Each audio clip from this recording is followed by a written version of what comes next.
അങ്ങാടി കൂടെ ഇങ്ങനെ നടന്നു പോവുകയാണ്. അപ്പം ഇങ്ങനെ ബസ് സ്റ്റാൻഡിൻ്റെ ചുമരുമ്മ സിനിമ പോസ്റ്റർ ഒട്ടിച്ചിട്ടുണ്ട്.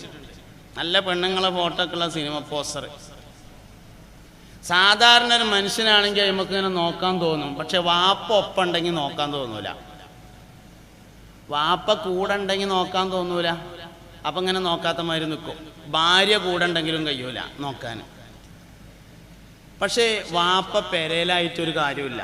നല്ല സ്ട്രോങ് ഉള്ള വാപ്പയാണ്. പക്ഷെ മൂപ്പര് പെരയിലുള്ളത്, മൂപ്പര് ഒപ്പം ഇല്ലെങ്കിലും നോക്കും. ഭാര്യ അങ്ങനെ തന്നെയാണ്. മൂപ്പരെ നല്ലോണം സംശയത്തോടു കൂടെ നോക്കുന്ന ആളാണ്. പക്ഷെ ഭാര്യ വീട്ടിലാണെങ്കിൽ നോക്കും. അള്ളാഹു പെരയിലായിട്ട് കാര്യമില്ല.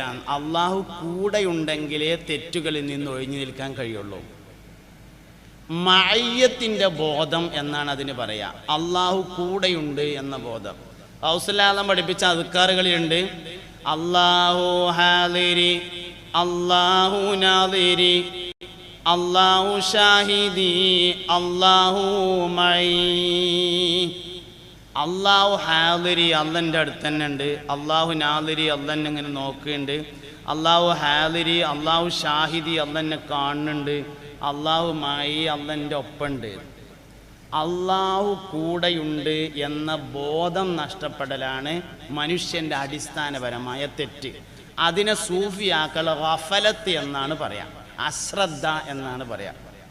സൂഫി ഇസ്തിലാഹ് അനുസരിച്ച് അശ്രദ്ധ എന്ന് പറഞ്ഞാൽ പേന മറന്നുവെച്ചു, കണ്ണട മറന്നുവെച്ചു എന്നല്ല.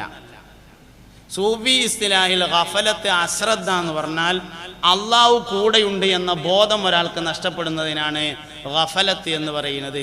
മുഅ്മിനായ മനുഷ്യൻ്റെ അടിസ്ഥാനപരമായ തെറ്റ് ഗഫലത്താണ്, അശ്രദ്ധയാണ്.